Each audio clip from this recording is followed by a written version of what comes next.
नमस्कार। आज हम एक बहुत ही दिलचस्प सफर पर निकलने वाले हैं। एक ऐसा सफर जो हमें करोड़ों साल पीछे ले जाएगा। हम देखेंगे कि कैसे पानी की एक छोटी सी बूंद में पनपे पहले पौधे से लेकर आज हमारे चारों तरफ जो ये विशाल जंगल है वो कैसे बने। वाकई ये एक हैरान कर देने वाली कहानी है। तो चलिए शुरू करते हैं। तो एक सवाल से शुरू करते हैं। जरा सोचिए, पानी में जो काई तैरती है और आसमान को छूते वो बड़े बड़े देवदार के पेड़, इनमें इनमें आखिर क्या एक जैसा हो सकता है? सुनने में अजीब लगता है ना, पर सच तो ये है कि ये दोनों ही उस विशाल और कमाल के प्लांट किंगडम का हिस्सा हैं। और यही सवाल, यहीं से शुरू होती है हमारी पौधों के वर्गीकरण की कहानी। तो हमारी कहानी का पहला पड़ाव शुरू होता है पानी की गहराइयों से। जी हाँ, वहीं से जहां पौधों की जिंदगी ने पहली सांस ली थी। और हमारा पहला किरदार है शैवाल। दिखने में बहुत साधारण लेकिन बेहद जरूरी। समझिए, ये हमारे विकास की कहानी का पहला चैप्टर है। अब पौधों के विकास को समझने के लिए एक शब्द जानना बहुत जरूरी है, सूकाए या थैलस। ये क्या होता है? देखिए, ये सबसे पहले पौधों का बॉडी स्ट्रक्चर था। मतलब एक ऐसा ढांचा जिसमें न तो असली जड़ें थीं, न तना और ना ही पत्तियां। बस एक सिंपल सा स्ट्रक्चर। और यही यही वो बुनियाद थी जिस पर आगे चलकर पूरा का पूरा प्लांट किंगडम खड़ा हुआ। अच्छा, तो ये जो शैवाल हैं, इनको हम मुख्य तौर पर 3 ग्रुप्स में बांटते हैं। और इसका आधार क्या है? बहुत सिंपल, उनका रंग और वो अपना खाना कैसे स्टोर करते हैं। जैसे क्लोरोफाइसी हैं, हरे शैवाल, इनमें क्लोरोफिल ए और बी होता है।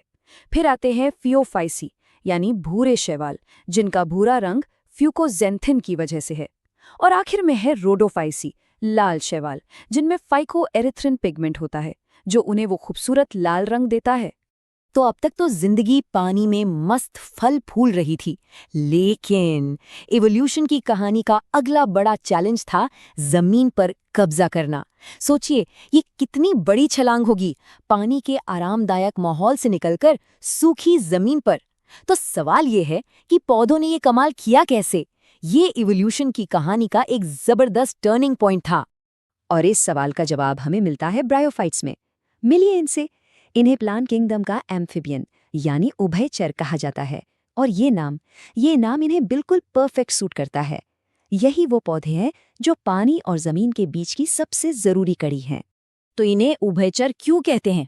देखिए, इन्होंने जमीन पर रहना तो सीख लिया था। ये नम छायादार जगहों पर उगते थे, लेकिन ये आजाद नहीं थे। ये अभी भी पानी से पूरी तरह बंधे हुए थे। वजह? पहली वजह ये कि इनके पास पानी और न्यूट्रिएंट्स को ऊपर खींचने के लिए कोई पाइपलाइन सिस्टम, मतलब वैस्कुलर टिश्यू नहीं था। और दूसरी, जो सबसे जरूरी बात है, इन्हें फर्टिलाइजेशन के लिए, अपनी नस्ल आगे बढ़ाने के लिए पानी की जरूरत पड़ती ही थी। बस यही चीज इन्हें ट्रांजिशनल स्टेज में रखती है। चलिए, अब कहानी में और आगे बढ़ते हैं, पौधों के विकास की अगली और बहुत बड़ी छलांग की तरफ।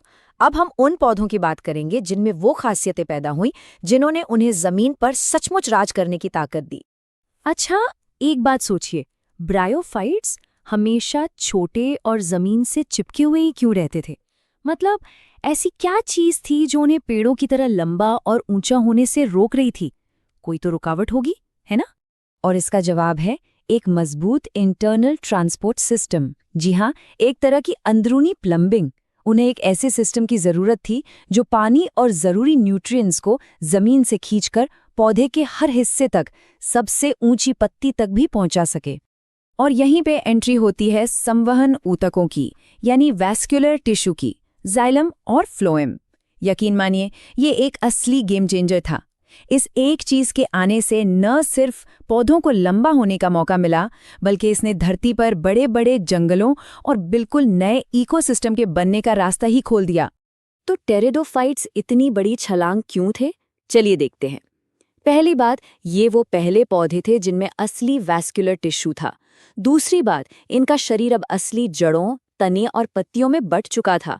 और इस वजह से ये धरती पर सही मायनों में आत्मनिर्भर होने वाले पहले पौधे बने।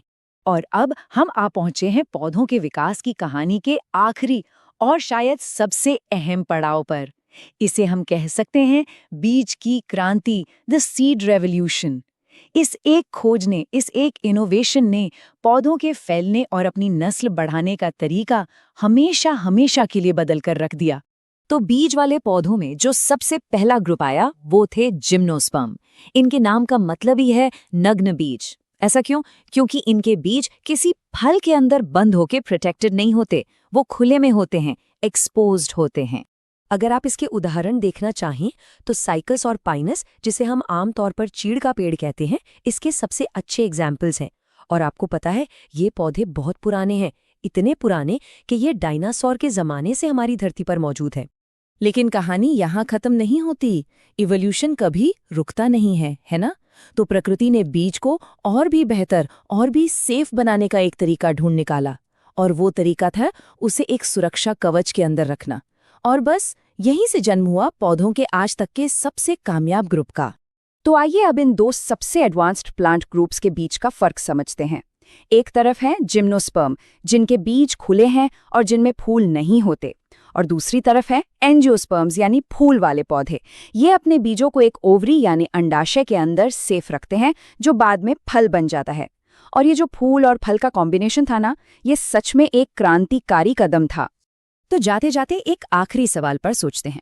जरा सोचिए, जिम्नोस्पर्म और एंजियोस्पर्म दोनों के पास बीज थे।